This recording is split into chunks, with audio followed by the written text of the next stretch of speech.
Observações sobre um caso de neurose obsessiva. O Homem dos Ratos, 1909. As páginas seguintes conterão duas coisas.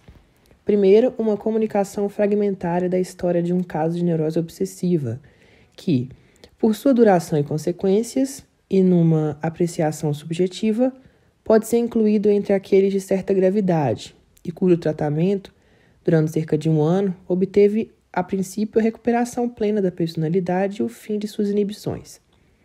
Em segundo lugar, relacionados a este e apoiado em outros casos anteriormente analisados, afirmações de natureza aforística sobre a gênese e o delicado mecanismo dos processos psíquicos obsessivos, que devem dar prosseguimento à minha primeira exposição sobre o tema, publicada em 1896. Tal sumário de conteúdo me parece requerer uma justificação, a fim de que não pensem que considero impecável e exemplar essa forma de comunicação, quando, na realidade, apenas levo em conta inibições de natureza externa e interna, e bem gostaria de oferecer mais, se assim me fosse dado e permitido. A história completa do tratamento não posso informar, pois ela exigiria penetrar detalhadamente na vida do paciente.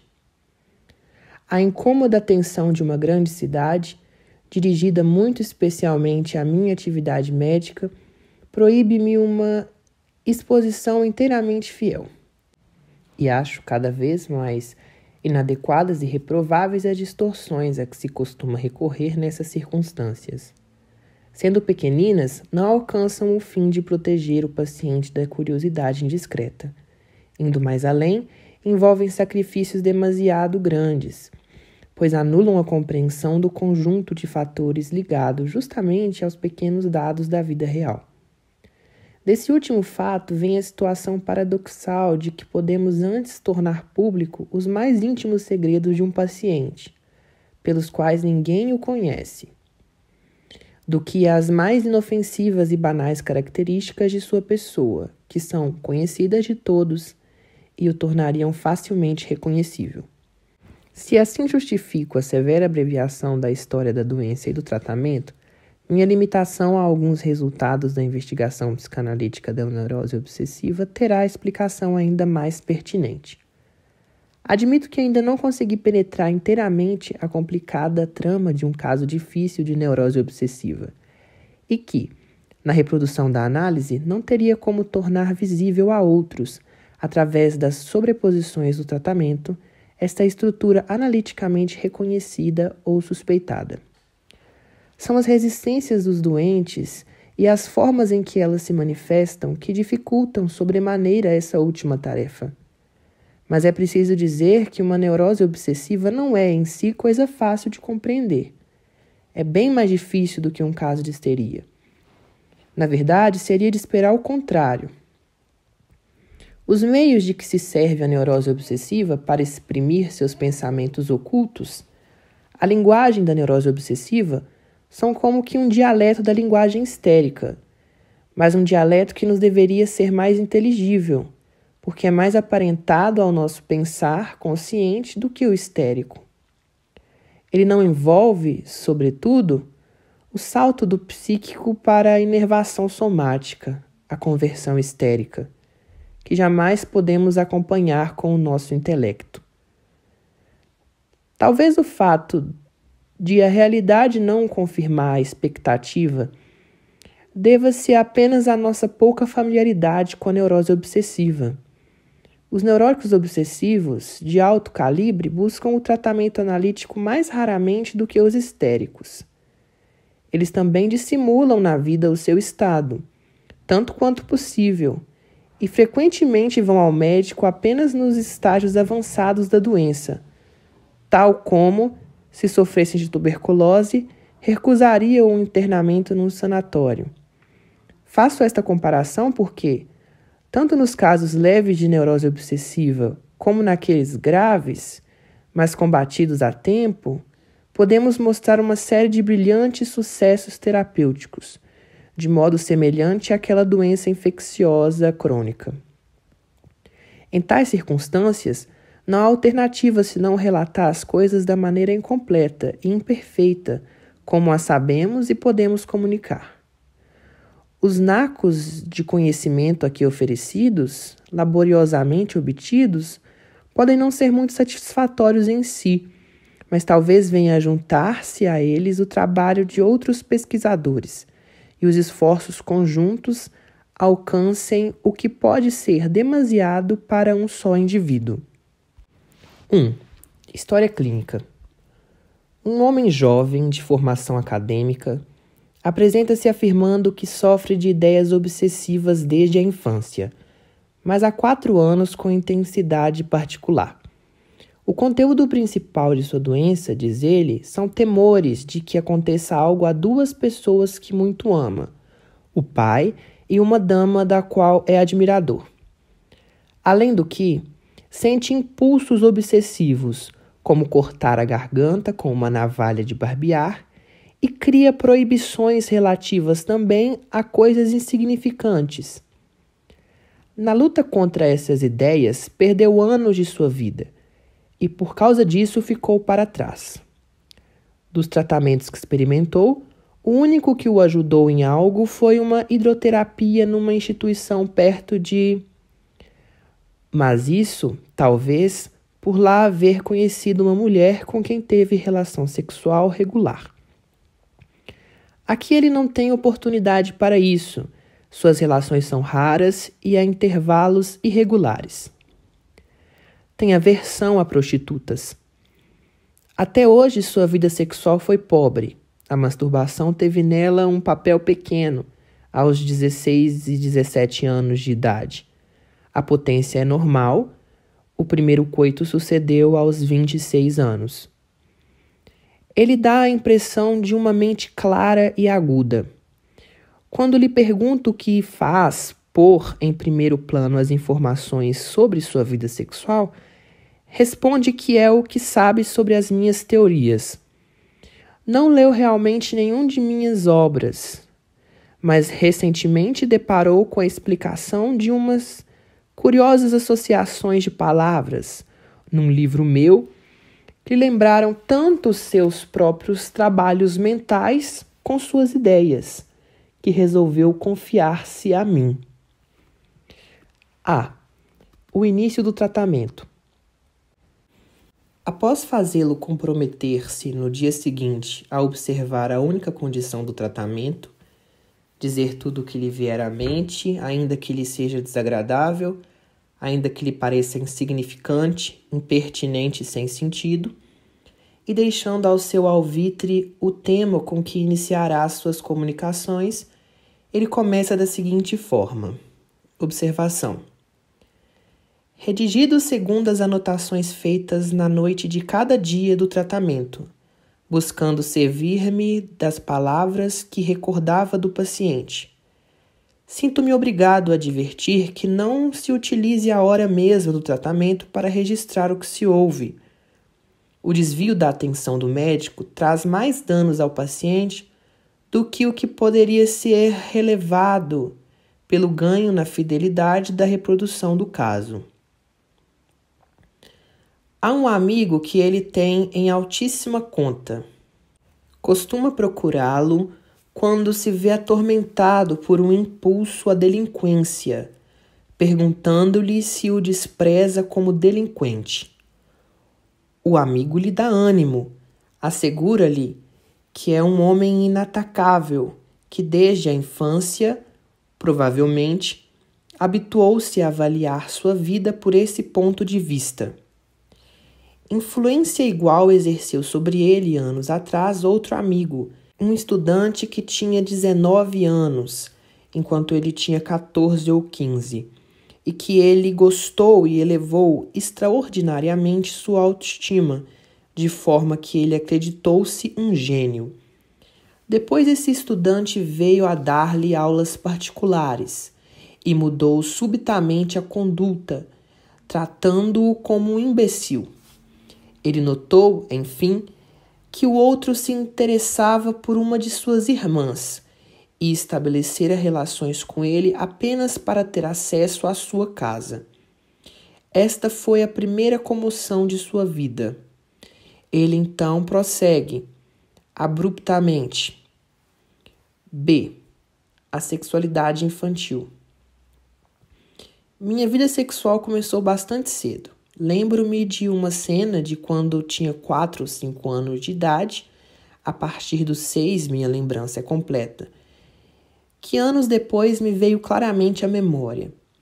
Tínhamos uma governanta jovem e muito bela, a senhora Peter. Observação. Quando ainda era psicanalista, o Dr. Alfred Adler mencionou, numa conferência privada, a importância especial que têm as primeiríssimas comunicações dos pacientes. Eis aqui uma prova disso.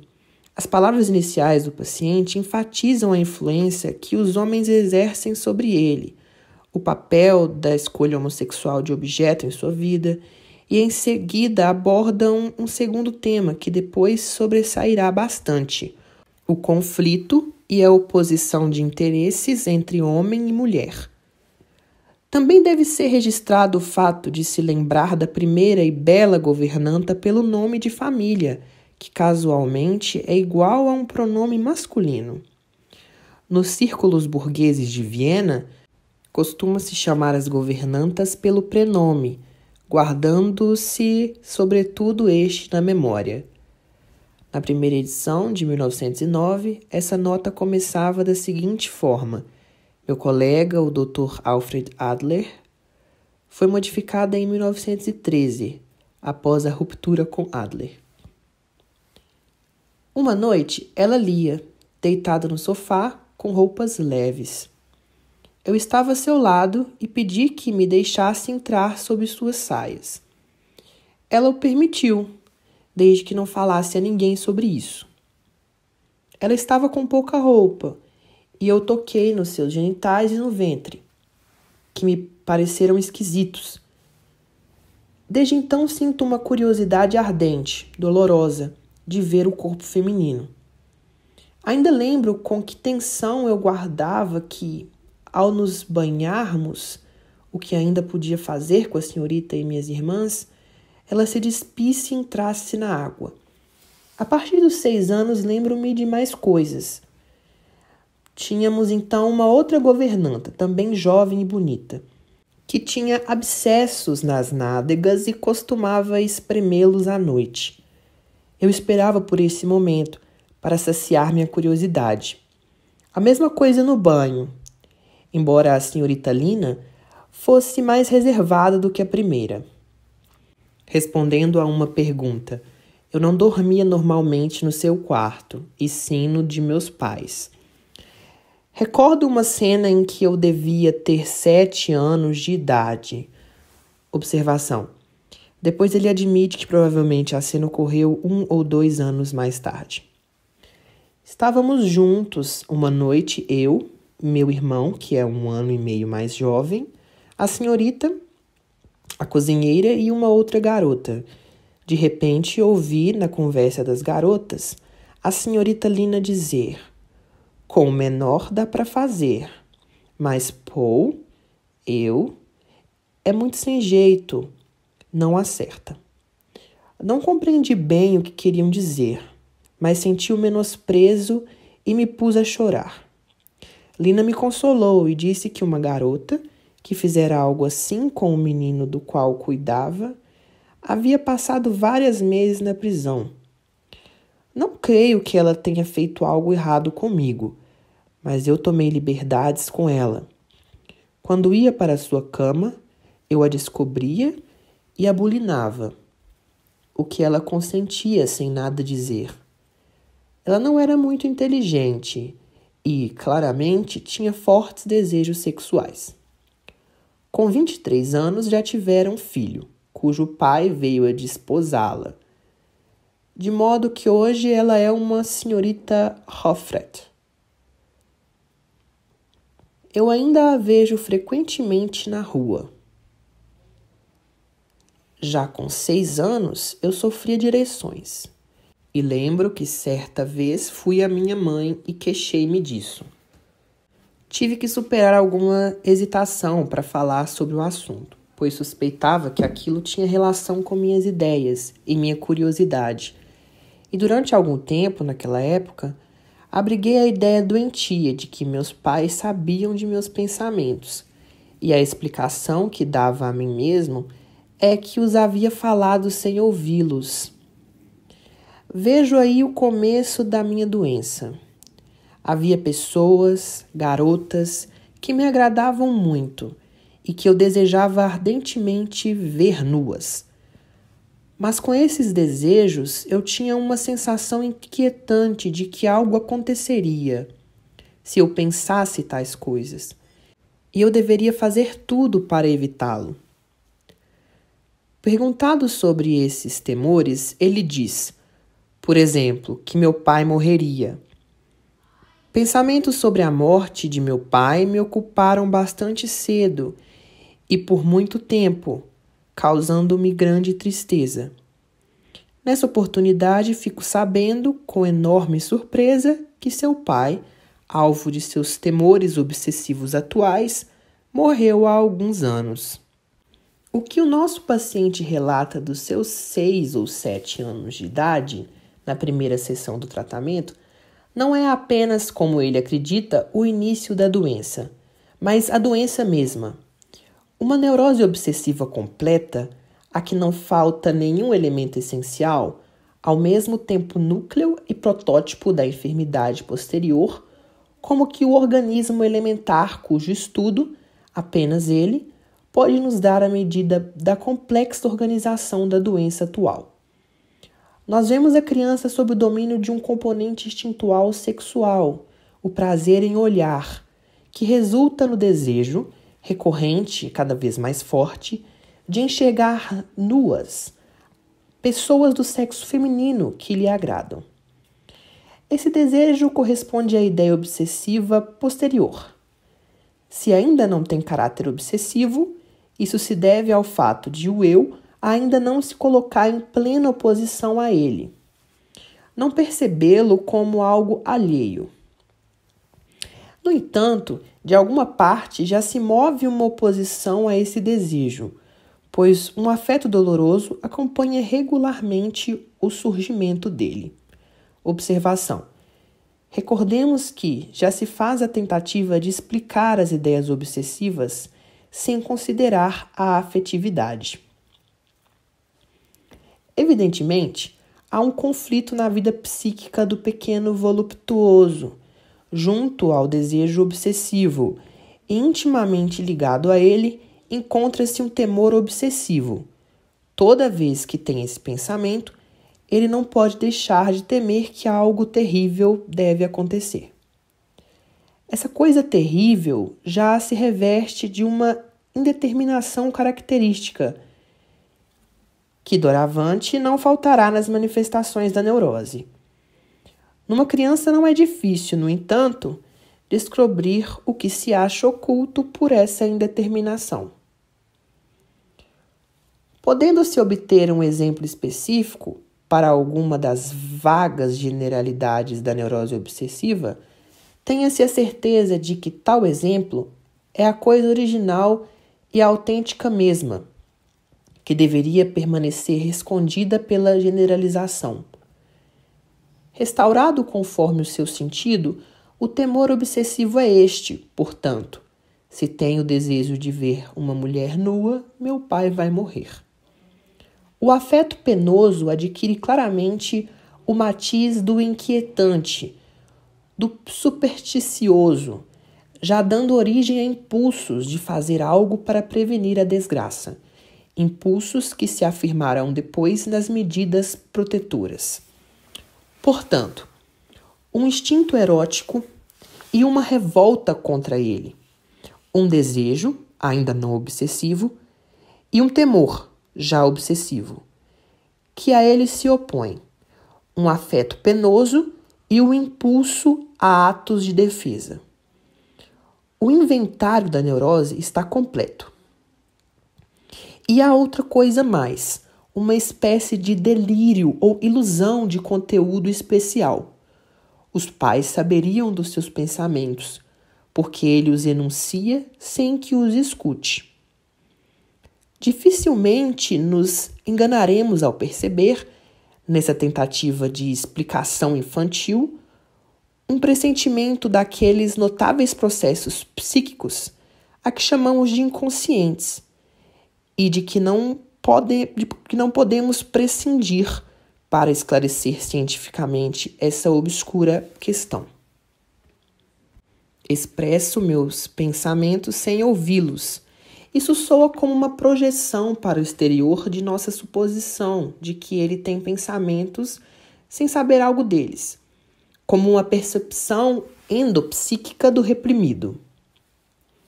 Claramente notamos que essa elementar neurose infantil já envolve um problema e um aparente absurdo, como toda neurose complicada de adulto.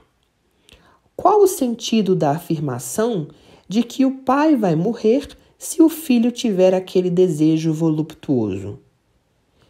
Isso é puro disparate, ou há formas de compreender essa afirmação, de vê-la como resultado de processos e pressupostos anteriores.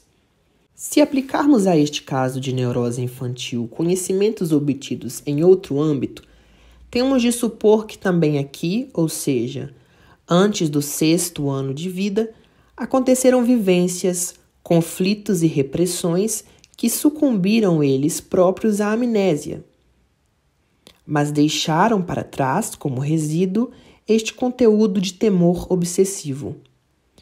Depois saberemos até que ponto nos é possível redescobrir ou construir com alguma certeza essas evidências esquecidas.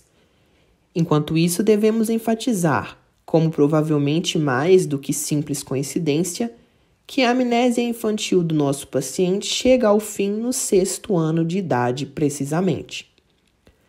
De muitos outros casos, conheço uma neurose obsessiva crônica que tem início na primeira infância, com tais desejos lascivos, a que se acham ligados expectativas inquietantes e tendências a atos defensivos. É absolutamente típico, embora provavelmente não seja o único tipo possível. Direi ainda algo sobre as vivências sexuais precoces do analisando, antes de passarmos ao conteúdo da 2ª sessão. Dificilmente não se poderá caracterizá-las como particularmente substanciais e ricas de consequências, mas assim é também nos outros casos de neurose obsessiva que pude analisar. Ao contrário da histeria, nela sempre se acha a característica da atividade sexual prematura. A neurose obsessiva leva a perceber, muito mais claramente que a histeria, que os fatores constitutivos da psiconeurose devem ser buscados na vida sexual infantil, não na atual. A vida sexual dos neuróticos obsessivos pode parecer inteiramente normal ao pesquisador superficial. Ela oferece, com frequência, muito menos fatores patogênicos e anormalidades que a do nosso paciente. C. O grande medo obsessivo. Acho que começarei hoje pela vivência que foi, para mim, o motivo direto para procurá-lo. Aconteceu em agosto, durante os exercícios militares Eu vinha sofrendo antes, atormentava-me com pensamentos obsessivos de toda espécie, mas que pararam após o começo dos exercícios. Tinha interesse em mostrar aos oficiais regulares que nós não só aprendíamos alguma coisa, mas podíamos aguentar alguma coisa. Um dia fizemos uma pequena marcha partindo No descanso, perdi meu pince-nez. Embora pudesse tê-lo encontrado sem dificuldade, não quis adiar o prosseguimento da marcha e renunciei a ele, telegrafando ao meu óptico em Viena, para que me enviasse um novo. No mesmo descanso, tomei lugar entre 2 oficiais, um dos quais, um capitão de sobrenome tcheco, viria a ter importância para mim. Eu tinha um certo medo deste homem, pois, evidentemente, ele gostava de crueldades. Não digo que fosse ruim, mas durante a refeição dos oficiais havia defendido a introdução do castigo corporal e eu o havia contestado energicamente. Naquele intervalo, então, pusemo-nos a conversar, e o capitão falou de um castigo particularmente horrível que se usa no Oriente, sobre o qual havia lido. Aqui ele se interrompe, levanta-se e pede para dispensá-lo da descrição dos detalhes. Eu lhe asseguro que não tenho inclinação alguma para a crueldade, que certamente não desejo atormentá-lo, mas que, naturalmente, não posso conceder-lhe algo que não está em meu poder. Seria, digamos, como se ele me pedisse que lhe presenteasse um cometa. A superação de resistências, disse-lhe, é um imperativo do tratamento a que não podemos nos furtar. O conceito de resistência eu lhe havia explicado no início da sessão, quando ele afirmou que tinha muita coisa a superar dentro de si para relatar aquela vivência. Mas eu tudo faria, continuei, para adivinhar o sentido completo de algo que ele apenas insinuasse. Ele estava se referindo à empalação? Não, não é isso. O condenado é amarrado. Ele expressou-se de modo tão pouco claro que não pude entender logo em qual posição. Sobre o seu traseiro colocam um recipiente virado, contendo ratos, que ele novamente se ergueu e mostrava todos os sinais de horror e resistência. Perfuravam. O ânus, completei. Nos momentos mais importantes da narrativa, percebe-se nele uma expressão facial muito peculiar, que posso entender apenas como de horror ante a um prazer seu que ele próprio desconhecia. Ele prossegue com bastante dificuldade. Naquele momento estremeci com a ideia de que aquilo sucedia a uma pessoa cara para mim. Observação. Ele diz ideia, desejo, ou antes, temor. A designação mais forte e mais importante foi evidentemente encoberta pela censura. A característica indefinição de todas as suas falas não pode ser aqui reproduzida, infelizmente. Perguntado diretamente, ele diz não ser ele próprio que executa o castigo, e que este é executado impessoalmente. Após refletir por um instante, sei que a ideia diz respeito à mulher por ele adorada. Ele interrompe a narrativa para me assegurar que tais pensamentos lhe são estranhos e desagradáveis, e que tudo a eles vinculado passa dentro dele com extraordinária rapidez. Simultaneamente à ideia, há também a sanção, isto é, a medida defensiva que é obrigado a tomar, para que a fantasia não se realize. Quando o capitão falou daquele castigo terrível e lhe vieram tais ideias, ele conseguiu defender-se de ambos com suas fórmulas habituais, com um mas associado a um gesto de repulsão da mão e com a frase "que coisa me vem à cabeça?". O plural me surpreendeu, assim como terá ficado incompreensível para o leitor, pois até agora soubemos de apenas uma ideia, a de que o castigo dos ratos seria executado na mulher. Nesse momento, ele confessa que ao mesmo tempo lhe ocorrera outra, a de que a punição atingisse também seu pai.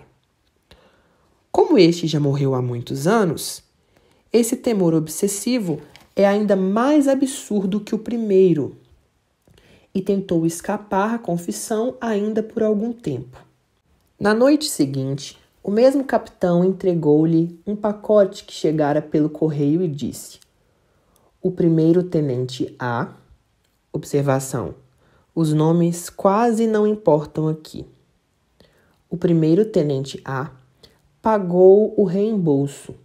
Você deve dar-lhe o dinheiro." No embrulho estava o pince-nez encomendado por telégrafo, mas naquele instante formou-se nele uma sanção. não dar o dinheiro, senão aconteceria, isto é, a fantasia dos ratos se concretizaria no pai e na mulher.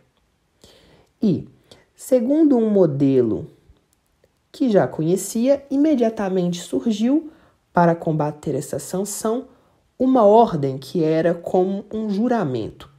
Você tem que pagar as 3,80 coroas ao primeiro tenente A, que ele quase falou a meia voz para si mesmo.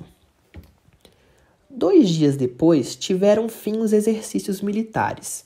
Ele gastou esse tempo com esforços para devolver a pequena soma ao primeiro tenente A. Mas dificuldades de natureza aparentemente objetiva ergueram-se contra isso. Inicialmente, ele tentou fazer o pagamento através de outro oficial, que ia à agência do correio.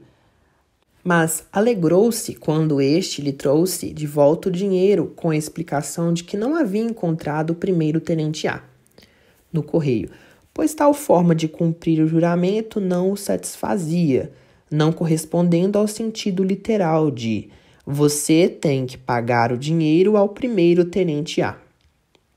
Por fim, encontrou o oficial que buscava, mas esse recusou o dinheiro, com a afirmação de que não pagara nada a ele, de que nem era encarregado do correio, mas sim o primeiro tenente B. Ele ficou atônito por não poder cumprir seu juramento, fundado numa premissa falsa, e arquitetou um singular expediente. Ele iria com os senhores A e B no correio, onde A daria 3,80 coroas à funcionária, esta os daria a B, e ele, conforme o juramento, pagaria as 3,80 coroas a A. Não me surpreenderei se a compreensão dos leitores falhar neste ponto, pois também a exposição detalhada que o paciente me fez dos eventos exteriores e de suas reações a eles tinham contradições internas e soava irremediavelmente confusa. Apenas na terceira narração pude levá-lo a compreender essas obscuridades, revelando os equívocos de memória e os deslocamentos em que ele havia incorrido. Não reproduzirei esses detalhes, dos quais logo teremos o essencial, e direi apenas que no final dessa segunda sessão ele se comportava como se tivesse atordoado e confuso.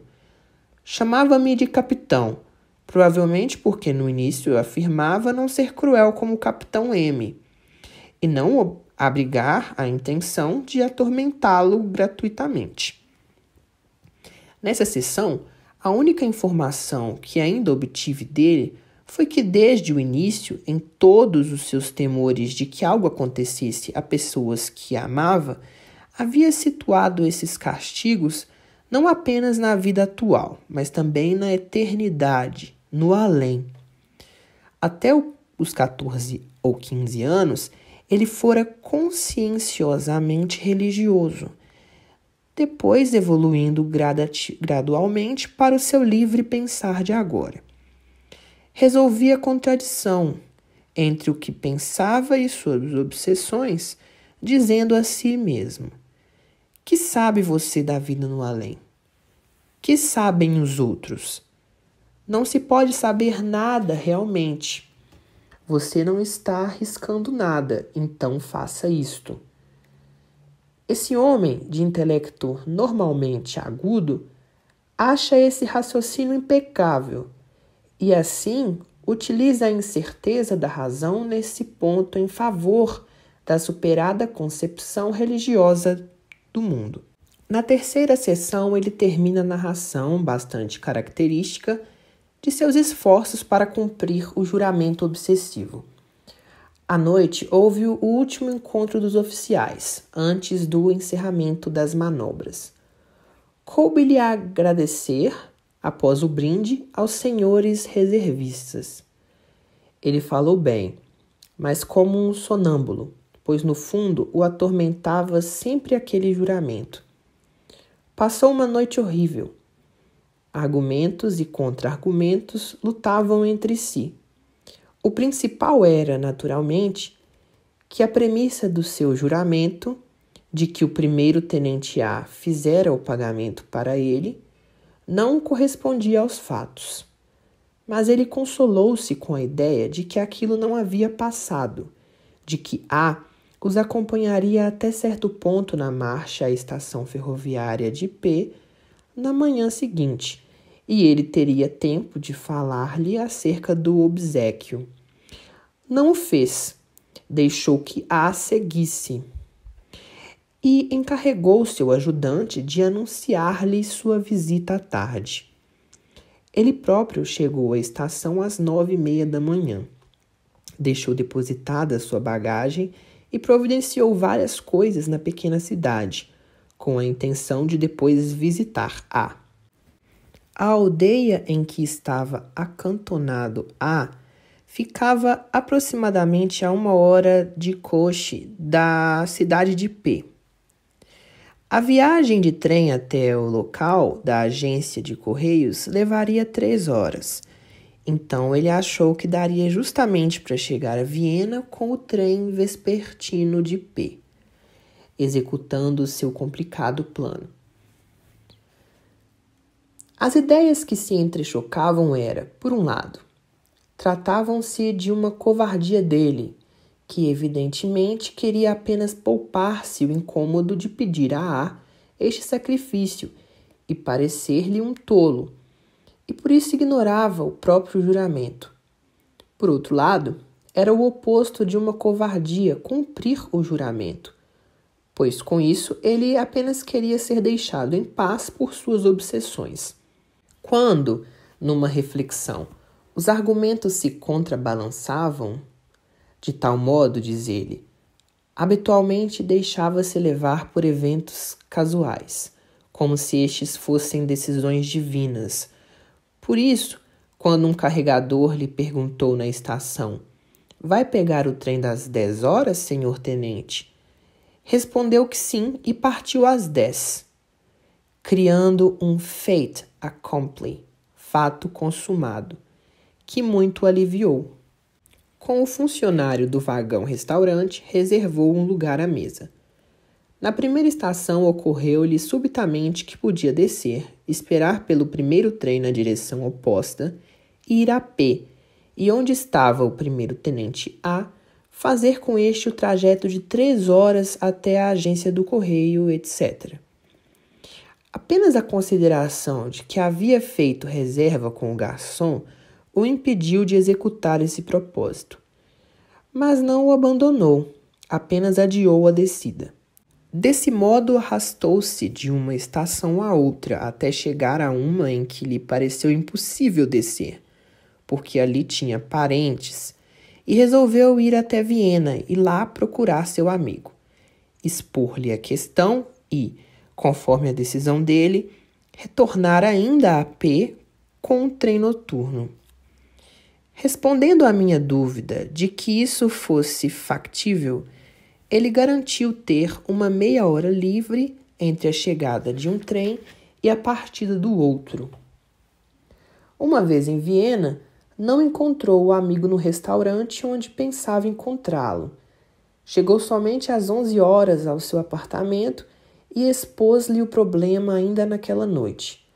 O amigo ficou pasmo de que ele ainda duvidasse que era uma obsessão. Tranquilizou-o por aquela noite, de forma que ele dormiu muito bem, e na manhã seguinte o acompanhou ao correio para remeter às 3,80 coroas à agência de correio onde havia chegado o pacote do Pincenez. Essa última informação deu-me o ponto de partida para desemaranhar as distorções de sua narrativa. Quando, chamado à razão pelo amigo, não enviou a pequena soma ao primeiro-tenente A nem ao primeiro-tenente B, mas diretamente à agência do correio, ele deveria saber, já quando partiu, que não estava devendo a taxa de remessa a outra pessoa que não o funcionário do correio. Verificou-se, de fato, que ele já o sabia antes da advertência do capitão e de seu juramento, pois agora se lembrava de que algumas horas antes de encontrar o capitão Cruel, tivera a oportunidade de apresentar-se a outro capitão, que o informara da verdadeira situação. Esse oficial lhe contara, ao ouvir seu nome, que havia estado na agência do correio e a funcionária lhe perguntara se conhecia um tenente H, o nome de nosso paciente. Ele respondeu que não, mas a senhorita afirmou que confiava no tenente desconhecido e desembolsaria ela mesma o valor da taxa. Assim chegou ao paciente o pincenê encomendado. O capitão cometeu um erro ao lhe entregar o pacote, dizendo que ele reembolsasse as 13,80 coroas. Nosso paciente devia saber que se tratava de um erro, mas fez, com base nesse erro, o juramento que se transformaria num tormento. Ele omitiu para si próprio e depois para mim, ao fazer o relato, o episódio do outro capitão e a existência da confiante funcionária do correio. Admito que após essa retificação, sua conduta parece ainda mais insensata e incompreensível do que antes. Depois que deixou seu amigo e voltou para sua família, as dúvidas o acometeram de novo. Os argumentos do amigo, afinal, haviam sido os mesmos argumentos seus, e ele via muito bem que a temporária tranquilização era devida à influência pessoal do amigo. A decisão de procurar um médico foi habilmente integrada ao delírio da seguinte forma: ele solicitaria a um médico o atestado de que, para sua recuperação, necessitava fazer atos como o que planejava fazer com o primeiro tenente A, e o atestado certamente levaria este a aceitar dele as 13,80 coroas. A casualidade de que um livro meu lhe caíra nas mãos fez sua escolha incidir sobre mim. Mas comigo não falou daquele atestado. Pediu antes, muito razoavelmente, que o livrasse de suas ideias obsessivas. Meses depois, no auge da resistência, surgiu de novo a tentação de ir a pé, procurar o primeiro tenente A e representear com ele a comédia da restituição do dinheiro. D. Introdução à compreensão do tratamento. Não espere o leitor que eu lhe apresente logo minha explicação para essas ideias obsessivas particularmente absurdas com os ratos. A técnica psicanalítica correta solicita que o médico refreie sua curiosidade e deixe o paciente livre para escolher a ordem dos temas durante o trabalho. Portanto, dei início à quarta sessão com esta pergunta: como vai prosseguir hoje? Decidi lhe comunicar o que me parece muito significativo e me atormenta desde o princípio. Ele agora conta detalhadamente a história clínica de seu pai, que morreu de efizema há 9 anos. Uma noite, achando que se tratava de uma crise, perguntou ao médico quando poderia não haver mais perigo. A resposta foi: amanhã à noite. Não lhe ocorreu que o pai poderia não sobreviver a esse prazo. Deitou-se às 11h30 para dormir durante 1 hora e, quando acordou à 1 da madrugada, um amigo médico lhe disse que seu pai havia morrido. Recriminou-se por não estar presente na morte, mas ainda quando a enfermeira lhe disse que nos últimos dias o pai pronunciara seu nome e perguntara, quando ela se aproximou dele: "É Paul?"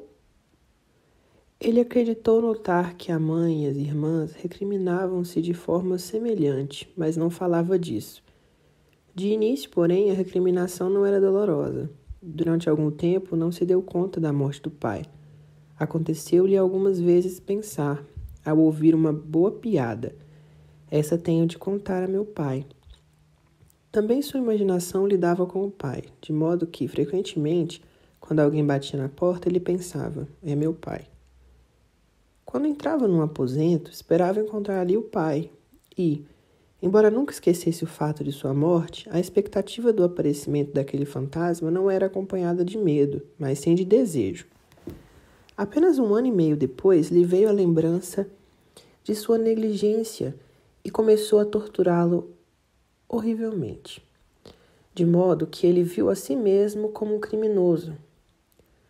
A ocasião para isso foi a morte de uma tia, mulher de um tio, e seu comparecimento ao velório. A partir de então, ele incluiu em suas construções mentais o prosseguimento no além.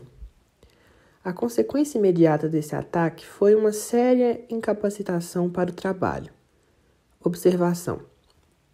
Uma descrição mais precisa do episódio, depois fornecida pelo paciente, levou a uma compreensão desse efeito. O tio viúvo exclamara, lamentando: "Outros homens se permitem tudo, e eu vivi somente para essa mulher." Nosso paciente imaginou que o tio aludisse a seu pai e suspeitou da fidelidade conjugal deste. E, embora o tio contestasse resolutamente essa interpretação de suas palavras, o seu efeito não pôde ser anulado. Como ele relata que apenas as palavras de consolo do amigo o haviam sustentado, que este sempre rejeitava essas recriminações como extremamente exageradas, aproveita a ocasião para dar-lhe uma primeira visão dos pressupostos da terapia psicanalítica. Quando há uma disparidade entre conteúdo ideativo e afeto, ou seja, entre o grau da recriminação e o ensejo para ela, um leigo diria que o afeto é demasiado grande para o ensejo, isto é, exagerado, e a inferência tirada da recriminação, a de ser um criminoso, é falsa. Portanto, já o médico diz: não, o afeto é justificado. A consciência de culpa não deve ser criticada, mas liga-se a outro conteúdo, que não é conhecido, inconsciente, e que deve antes ser procurado. O conteúdo ideativo conhecido chegou a esse lugar devido a um nexo errado, mas não estamos habituados a ver em nós afetos poderosos sem conteúdo ideativo, e por isso, na falta de conteúdo, tomamos algum outro aceitável como substituto. Mais ou menos como nossa polícia, não conseguindo achar o verdadeiro assassino, prende outro em seu lugar. O fato da conexão errada também explica a impotência do lavor da lógica para combater a ideia penosa. Concluo, então, admitindo que essa nova concepção resulta inicialmente em grandes problemas, pois como justificaria ele sua recriminação de ser um criminoso se sabia que na realidade não cometera nenhum crime contra o pai? Ele mostra na seção seguinte grande interesse pelo que digo, mas não deixa de explicitar algumas dúvidas. Como poderia ter efeito curativo a informação de que a recriminação, a consciência de culpa, é justificada? Não é esta a informação que tem esse efeito, mas a descoberta do teor desconhecido a que se liga a repreensão. Sim, sua pergunta diz respeito a isso justamente. Para ilustrar minhas breves observações sobre as diferenças psicológicas entre o consciente e o inconsciente, sobre o desgaste a que se acha submetido tudo o que é consciente, enquanto o inconsciente é relativamente imutável, indico as antiguidades expostas em minha sala. São objetos que foram desenterrados. O sepultamento significou para eles a conservação. Pompeia sucumbe apenas agora, depois que foi descoberta. Ele pergunta, então, se há alguma garantia de como a pessoa se comportará em relação ao achado. Uma pessoa, ele acredita, vai agir de modo a superar a recriminação, mas outra não. Não. É da própria natureza da situação que toda vez o afeto seja superado, geralmente já durante o trabalho analítico. Há o esforço para conservar Pompeia e o desejo de livrar-se absolutamente de tais ideias penosas. Ele acha que uma recriminação pode resultar apenas da violação das leis morais íntimas, não das externas. Eu confirmo que alguém que infringe apenas estas vê-se frequentemente como um herói. Tal evento, ele continua, é possível apenas numa desagregação da personalidade, presente já no início. Ele conseguirá reaver a unidade de sua personalidade?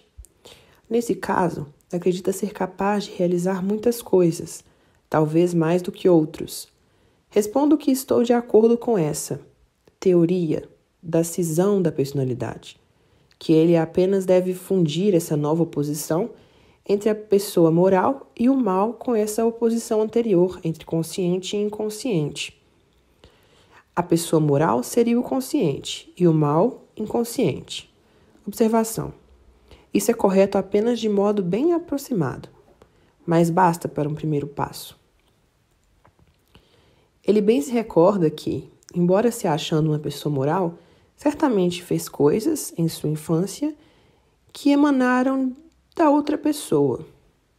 Acho que ele teria descoberto aí, incidentalmente, uma característica mor do inconsciente, a relação com o infantil.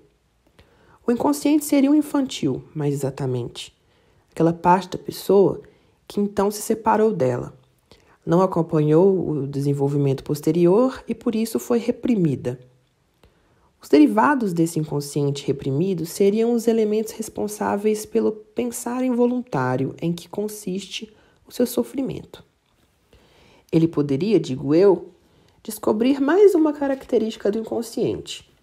Prefiro que ele mesmo faça. De imediato, não tenho o que dizer. Expressa dúvida de que seja possível desfazer mudanças há tanto existentes. O que se faria, em especial, contra a sua ideia do além, que não pode ser logicamente refutada? Eu não contesto a gravidade do seu caso e a importância de suas construções, mas digo que sua idade o favorece bastante, assim como a natureza intacta de sua personalidade. E nisso expressa um bom juízo a seu respeito, o que visivelmente o alegra. Ele começa a sessão seguinte dizendo que tem de contar algo acontecido na infância. Aos 7 anos, tinha, como já disse, medo de que os pais lhe adivinhassem os pensamentos. Isso continuou depois em sua vida. Aos 12 anos, amava uma garota, irmã de um amigo, respondendo a uma pergunta minha, não sensualmente, mas queria vê-la nua, era muito pequena, que porém não tinha com ele a ternura que esperava. Então lhe veio a ideia de que ela seria amorosa se lhe acontecesse um infortúnio. E tal seria, inevitavelmente pensou, a morte do pai. De imediato rechaçou energicamente essa ideia. Também agora rejeita a possibilidade de que um desejo estaria se expressando ali. Foi apenas uma ligação de pensamento. Observação. Não apenas o neurótico obsessivo se satisfaz com esses eufemismos. Eu faço uma objeção. Se não era um desejo, por que rejeitar isso? Apenas devido ao conteúdo da ideia de que o pai poderia morrer. Eu digo que ele trata essas palavras como se fosse uma expressão de lesa majestade, em que notoriamente é punido tanto quem diz o imperador é um asno, quanto quem assim disfarça esses termos proibidos. Se alguém disser que terá de se haver comigo. Eu poderia, sem dificuldade, inserir o conteúdo ideativo que ele rejeita num contexto que excluiria tal rejeição. Por exemplo, se meu pai morrer, eu me mato sobre seu túmulo.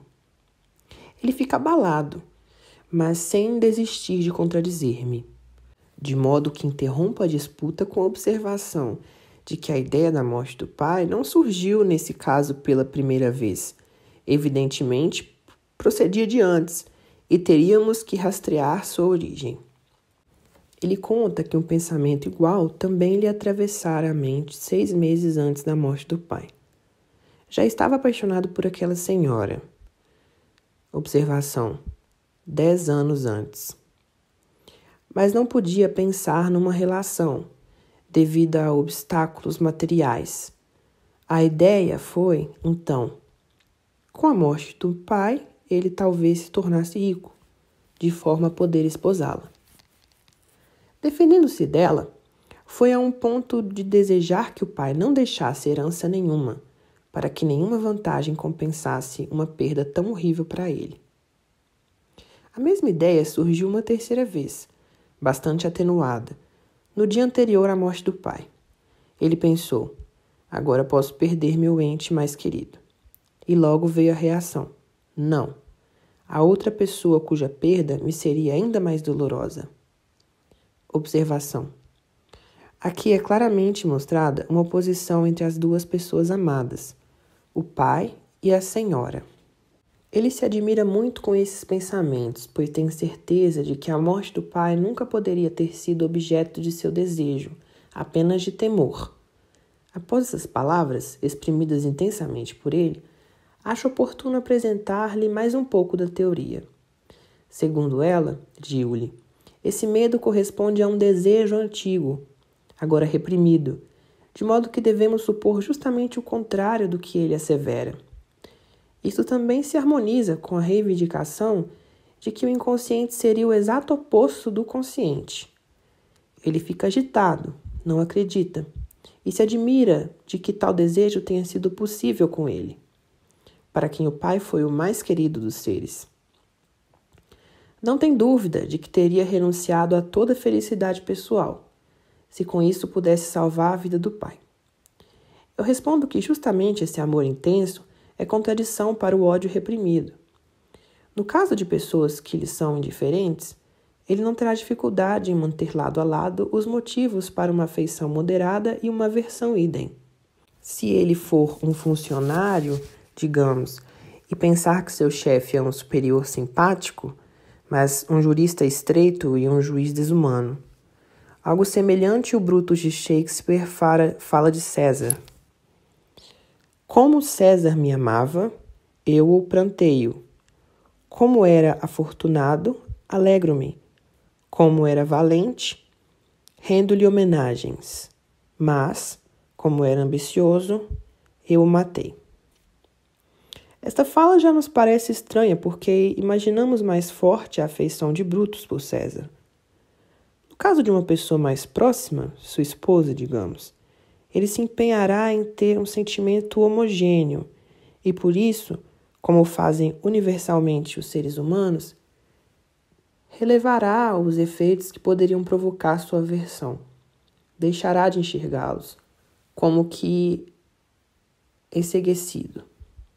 Logo, justamente o grande amor não admite que o ódio, assim designado caricaturalmente, que deve ter alguma fonte, permaneça consciente. De onde vem esse ódio é um problema, sem dúvida. Suas próprias declarações indicariam a época em que ele temeu que os pais adivinhassem seus pensamentos. Por outro lado, é possível também perguntar por que o grande amor não foi capaz de eliminar o ódio, como habitualmente sucede quando há duas emoções opostas. Pode-se apenas supor que o ódio esteja ligado a uma fonte, um motivo que o torne indestrutível. Logo, tal nexo impede, por um lado, o desaparecimento do ódio ao pai, e, por outro, não deixa que se torne consciente o grande amor a ele, de modo que só lhe resta a existência no inconsciente, do qual pode emergir subitamente em alguns instantes. Ele concede que tudo isso soa bem plausível, mas naturalmente não dá mostra de estar convencido. Observação. A propósito de tais discussões, não é jamais o convencimento. Elas devem apenas introduzir os complexos reprimidos na consciência, avivar a luta em torno deles no terreno da atividade psíquica consciente e facilitar a energia de novos materiais do inconsciente. A convicção vem somente após a elaboração do material readquirido pelo doente, e enquanto ela for hesitante, não se pode julgar esgotado o material. Como se explicaria, deseja saber, que uma tal ideia faça intervalos, vindo por um instante aos 12 anos, depois novamente aos 20 e uma vez mais 2 anos depois, persistindo desde então? Ele não pode acreditar que naquelas pausas a hostilidade se extinguisse e, no entanto, nelas não houve recriminações. Ao que respondo, quando alguém faz uma pergunta assim, já tem pronta resposta. Basta deixar que prossiga falando. Ele então continua, aparentemente sem nexo com o que falava. Havia sido o melhor amigo do pai. Com este havia sido o dele, tirando umas poucas áreas em que os dois costumavam divergir. A que estará se referindo? A intimidade entre os dois foi maior do que a que tem hoje com seu melhor amigo. Tinha certamente amado aquela senhora pela qual relegava o pai a segundo plano em sua mente, mas desejos propriamente sensuais, como os que povoaram sua infância, não surgiram em relação a ela. Seus impulsos sensuais haviam sido bem mais fortes na infância do que na puberdade. Digo então que ele deu a resposta que esperávamos, e ao mesmo tempo deparou com a terceira grande característica do inconsciente. A fonte da qual a hostilidade ao pai tira sua indestrutibilidade é evidentemente da natureza de apetites sensuais, e nisso ele percebeu o pai como um estorvo de algum modo. Tal conflito entre sensualidade e amor infantil é absolutamente típico, acrescento. Nele houve intervalos, porque, devido à precoce explosão de sua sensualidade, de imediato verificou-se nela um considerável amortecimento. Apenas quando nele novamente surgiram desejos amorosos intensos é que essa hostilidade reapareceu, a partir de situação análoga. Atendendo a uma solicitação minha, ele confirma que não o guiei para o tema da infância nem para o da sexualidade, que chegou aos dois por conta própria. Ele então pergunta por que, quando estava apaixonado pela dama, ele simplesmente não resolveu que o fato de o pai estorvar essa paixão não podia pesar contra seu amor a ele. Eu respondo que é muito difícil matar alguém in absentia. Tal decisão seria possível apenas se o desejo reprovado lhe ocorresse, então pela primeira vez. Mas era um desejo há muito reprimido, ante o qual ele não poderia comportar-se de modo diferente de antes, e que por isso ficou imune à destruição. O desejo de eliminar o pai como sendo um estorvo devia ter se originado num tempo em que a situação era muito diferente, em que talvez não amasse o pai mais do que a pessoa desejada sensualmente, ou em que não fosse capaz de uma clara decisão, isto é, cedo na infância, antes dos 6 anos de idade, antes que sua memória se tornasse contínua. E isto permaneceu assim para sempre. Com essa construção termina provisoriamente a discussão. No encontro seguinte, o 7º, ele aborda de novo esse tema. Diz não poder acreditar que jamais tenha tido esse desejo em relação ao pai. Lembra-se de uma novela de Sudermann, que o impressionou bastante, na qual uma mulher, junto ao leito de morte da irmã, sente esse desejo da morte em relação a ela, a fim de poder casar com seu marido. E então se mata, porque não merece viver após tal baixeza. Ele entende isso e acharia justo se morresse devido aos seus pensamentos, pois não merecia outra coisa. Observação. Essa consciência de culpa contraria abertamente sua negativa inicial de que nunca tivera tal desejo ruim em relação ao pai. É um tipo frequente de reação ao reprimido tornado consciente. Ao primeiro não de rejeição, logo se segue a confirmação, primeiramente indireta. Faço a observação de que sabemos que a doença traz alguma satisfação aos doentes, de modo que todos eles se recusam parcialmente a restabelecer-se. Ele deve ter presente que um tratamento como o nosso se realiza sob contínua resistência. Sempre voltarei a lembrar-lhe disso. Ele agora quer falar de um ato delinquente em que não se reconhece, mas do qual decididamente se recorda. Cita uma frase de Nietzsche. Eu fiz isso, diz minha memória. Eu não posso ter feito isso, diz meu orgulho. E permanece inflexível. Por fim, a memória cede. Nisso minha memória não cedeu. Justamente porque você, para castigar a si mesmo, tira prazer de suas recriminações.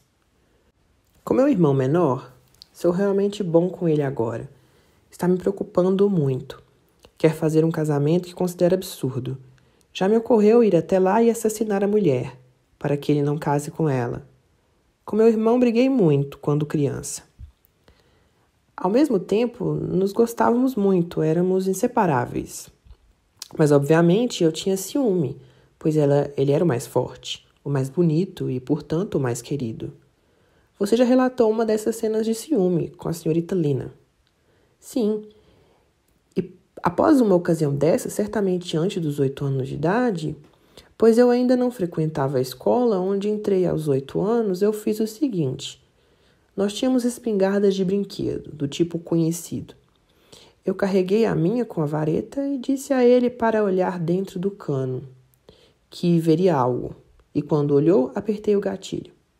Ele foi atingido na testa e não teve nada, mas havia sido minha intenção machucá-lo. Depois fiquei inteiramente fora de mim. Lancei-me ao chão e perguntei a mim mesmo como podia ter feito aquilo. Mas o fiz. Aproveito a oportunidade para defender minha causa. Se ele conservou na memória um ato assim estranho a ele próprio, não pode contestar a possibilidade de, numa época anterior, ter feito algo semelhante contra o pai, algo que não mais se lembra. Ele está cônscio de outros impulsos vingativos contra a mulher que tanto venera, de cujo caráter faz uma descrição entusiasmada. Ela talvez não ame facilmente. Ela se poupa inteiramente para ele a quem pertencerá. Ela não o ama. Quando ficou certo disso, formou a fantasia consciente de que se tornará muito rico, esposará outra e fará com ela uma visita à mulher em questão a fim de aborrecê-la. Mas a fantasia fracassou, pois ele teve de admitir para si mesmo que a outra, a esposa, era-lhe indiferente. Seus pensamentos tornaram-se confusos e afinal viu que essa outra deveria morrer. Também nessa fantasia ele encontra, como no ataque ao irmão, a característica da covardia, para ele execrável. Observação. Algo que mais adiante achará explicação. No prosseguimento da conversa, enfatizo que, logicamente, ele não deve considerar-se responsável por todos esses traços característicos, pois todos esses impulsos reprováveis procedem da infância, correspondem aos derivados do caráter infantil que subsistem no inconsciente. E ele bem sabe que a responsabilidade ética não tem validez para a criança. Apenas no curso do desenvolvimento, a partir da soma das predisposições da criança, surge um indivíduo responsável eticamente. Observação. Exponho esses argumentos apenas para mais uma vez comprovar como são impotentes. Não entendo quando outros psicólogos dizem que combatem eficazmente as neuroses com tais armas. Mas ele duvida que todos os seus impulsos maus tenham essa origem. Eu prometo demonstrar isso no curso do tratamento. Ele ainda acrescenta que sua enfermidade piorou muito desde a morte do seu pai. E dou-lhe razão, na medida em que reconheço no luto pelo pai a principal fonte da intensidade da doença. O luto como que achou na doença uma expressão patológica. Enquanto um luto normal toma 1 ou 2 anos, um patológico como o seu tem duração indefinida. Isso é quanto posso relatar desse caso clínico em detalhes e de forma consecutiva. Corresponde aproximadamente à exposição do tratamento, que durou pouco mais de 11 meses. E algumas ideias obsessivas e sua tradução. Sabe-se que as ideias obsessivas parecem desprovidas de motivo ou de sentido, exatamente como o teor de nossos sonhos noturnos, e o problema imediato que nos colocam é dar-lhe sentido e lugar na vida psíquica do indivíduo, de modo que venham a se tornar compreensíveis e até mesmo óbvias. Nesse problema, que é traduzi-las, não devemos jamais nos iludir com as suas aparentes insolubilidades. As ideias obsessivas mais loucas e extravagantes podem ser esclarecidas, se investigadas adequadamente. Chegamos a este esclarecimento, porém, situando-as em relação temporal com as vivências do paciente, ou seja, ao pesquisar quando surgiu primeiramente uma ideia obsessiva particular e em que circunstâncias externas costuma se repetir. Tratando-se de ideias obsessivas que, como frequentemente sucede, não alcançaram existência duradoura, o trabalho de investigação simplifica-se de modo correspondente. Podemos facilmente convencer-nos de que, após desvendar o nexo entre a ideia obsessiva e a vivência do paciente, não nos será difícil ganhar compreensão de tudo o mais que houver de enigmático e digno de conhecimento na formação patológica, sua significação, o mecanismo de sua gênese, sua derivação das forças instintuais psíquicas decisivas. Começo com um exemplo bem claro do impulso de suicídio frequente em nosso paciente, que na exposição quase se analisa por si próprio. Ele perdeu algumas semanas de estudo por causa da ausência de sua dama, que viajara a fim de cuidar da avó doente. Enquanto estava imerso no estudo, ocorreu-lhe: pode-se admitir a ordem de fazer os exames do semestre na primeira oportunidade, mas se viesse a ordem de cortar a garganta com a navalha? De imediato percebeu que esta ordem já fora dada. Correu para o armário a fim de pegar a navalha. E então lhe ocorreu: não é tão simples. Você deve ir lá e matar a velha. Observação: você deve, aqui eu acrescento, antes. Então caiu no chão, horrorizado. A relação dessa ideia obsessiva com a vida do paciente já se acha no princípio do relato. Sua dama estava ausente, enquanto ele estudava duramente para um exame, a fim de apressar a união com ela. Então o acometeu, durante o estudo, a saudade da amada ausente e pensou no motivo de sua ausência. E veio-lhe algo que, numa pessoa normal, teria sido apenas um aborrecimento em relação à avó. A velha tinha de ficar doente logo agora, quando sinto tanta falta dela. Algo semelhante, mas muito mais forte, devemos supor em nosso paciente. Um inconsciente ataque de fúria que, com a saudade, poderia exprimir-se na exclamação: "Ah, como eu gostaria de ir lá matar essa velha que me afasta de meu amor." Ao que se segue a ordem: mate a si mesmo, como punição por tais desejos raivosos e homicidas. E todo o processo vai à consciência do obsessivo, acompanhado pelo mais veemente afeto, em ordem inversa. A ordem de punição antes e no fim a menção do desejo condenável. Não creio que essa tentativa de explicação pareça forçada ou incorpore muitos elementos hipotéticos. Um outro impulso mais duradouro de suicídio indireto, digamos, não foi de explicação tão fácil, porque pôde esconder seu nexo com a experiência atrás de uma das associações externas que parecem repugnantes à nossa consciência.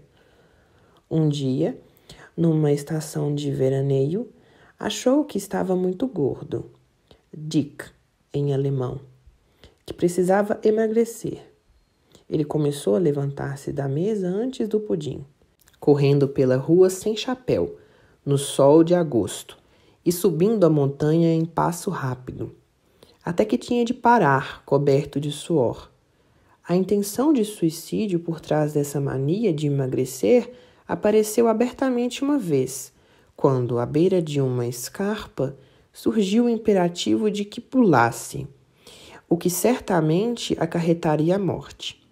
A explicação para este absurdo ato obsessivo lhe ocorreu apenas quando lembrou, de repente, que naquela época sua amada também se encontrava na estação de férias, mas acompanhada de um primo inglês que se desdobrava em zelos por ela, e do qual ele sentia muito ciúme. O nome do primo era Richard, e, como é costume na Inglaterra, chamavam-no Dick.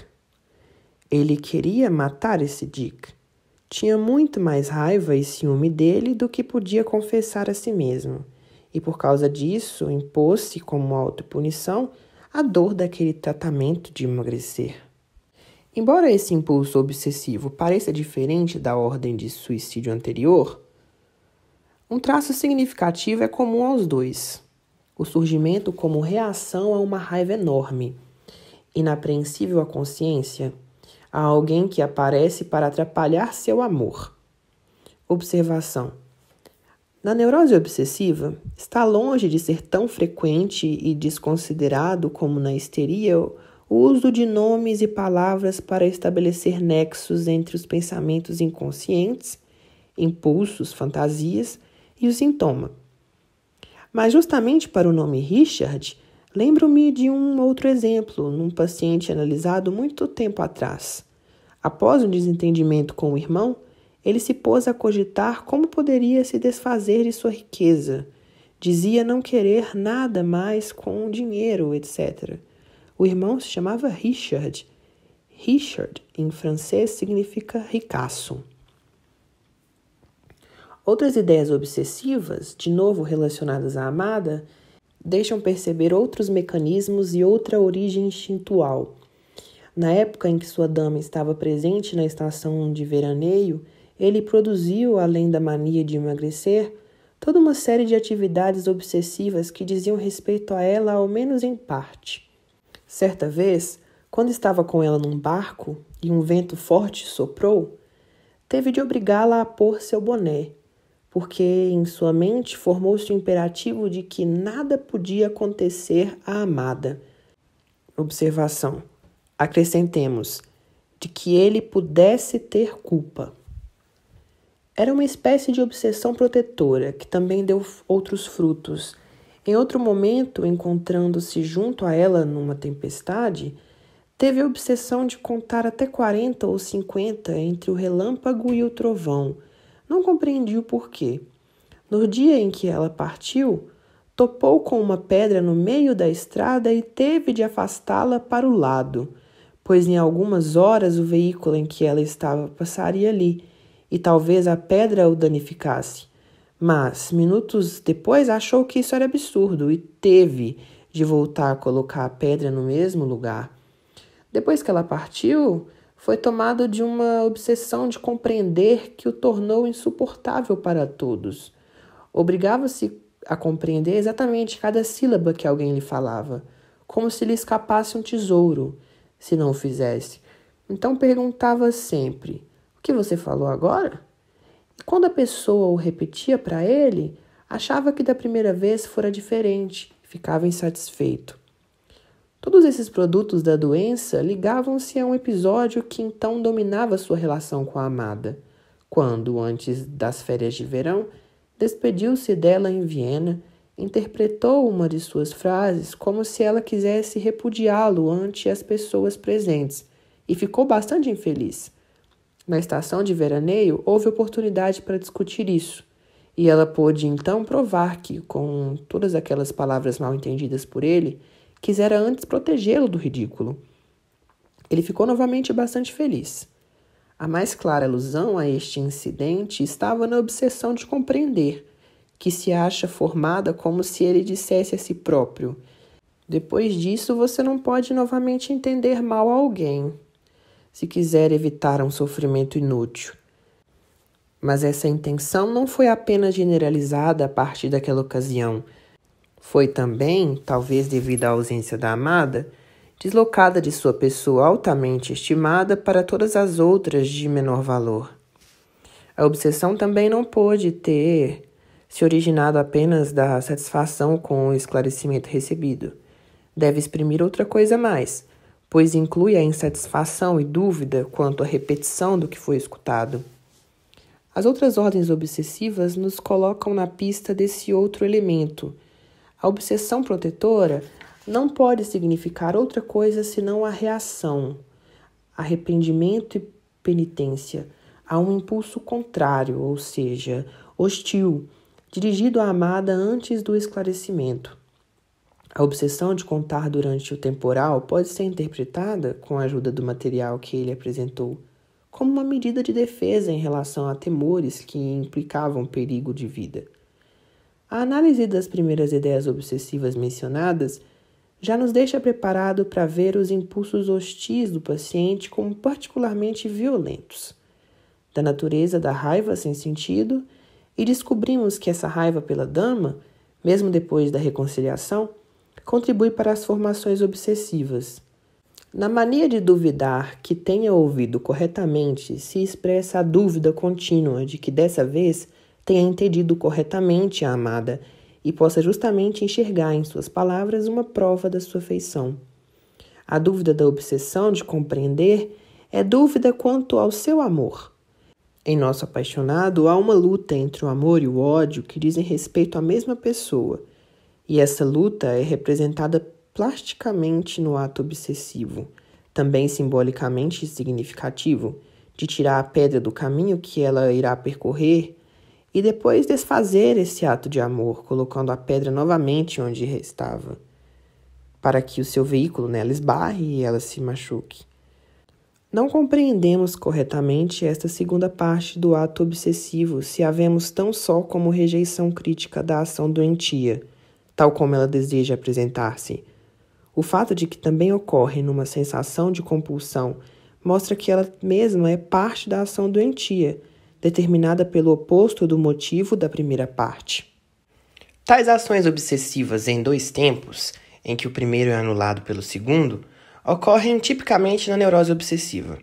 Elas são naturalmente mal entendidas pelo pensamento consciente do enfermo e dotadas de uma motivação secundária, racionalizadas. Observação: Ernest Jones, Rationalization in Everyday Life. Conferir.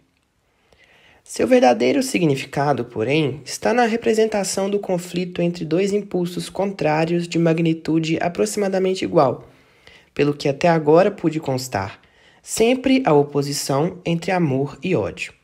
Elas reclamam um interesse teórico especial, pois deixam perceber um novo tipo de formação de sintomas. Em vez de, como sucede normalmente na histeria, achar um compromisso que contemple os dois opostos numa só representação, que mate dois pássaros com um só tiro, os opostos são aí satisfeitos isoladamente. Primeiro um e depois o outro, naturalmente, não sem que antes se fizesse a tentativa de criar uma espécie de conexão lógica, muitas vezes ao arrepio de toda lógica, entre os dois contrários hostis. Observação: outro paciente obsessivo contou-me que, estando certa vez no parque de Schönbrunn, havia topado com um ramo de árvore solto no caminho, que ele então arrastou com o pé em direção à sebe lateral. Já voltando para casa, veio-lhe subitamente a preocupação de que o ramo, que ficara um tanto saliente, poderia ser motivo de acidente para quem passasse pelo mesmo local. Teve que descer do bonde, correr de volta ao parque, procurar o lugar e colocar o ramo na posição anterior. Embora qualquer outra pessoa notasse que a velha posição era mais perigosa para um passante do que a nova junto à sebe. A segunda ação, hostil, que se impôs como compulsão, havia se adornado, ante um pensamento consciente, com a motivação da primeira, esta sim benfeitora. O conflito entre amor e ódio revelou-se também por outros indícios em nosso paciente.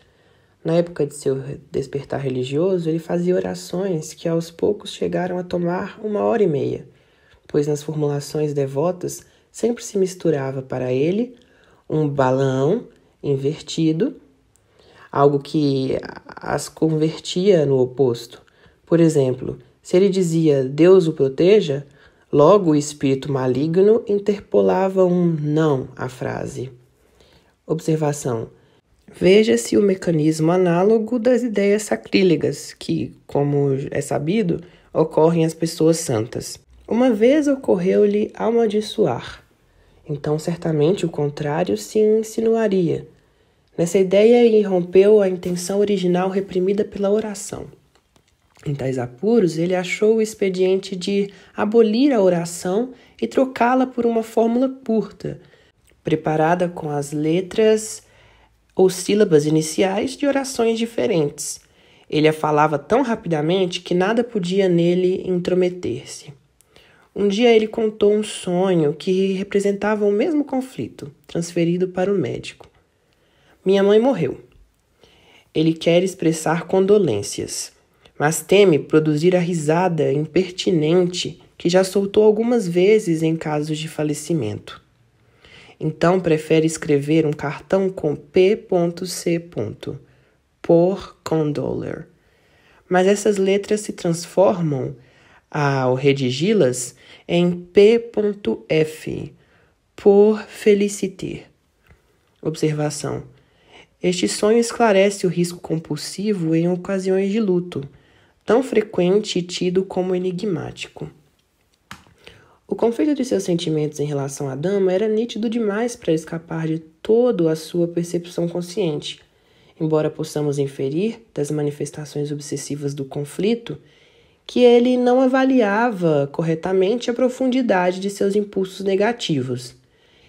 Ela havia respondido com um não à primeira corte que ele lhe fizera 10 anos antes. Desde então, período em que ele acreditava amá-la bastante, alternavam, também de forma consciente, com outros, em que se sentia indiferente para com ela.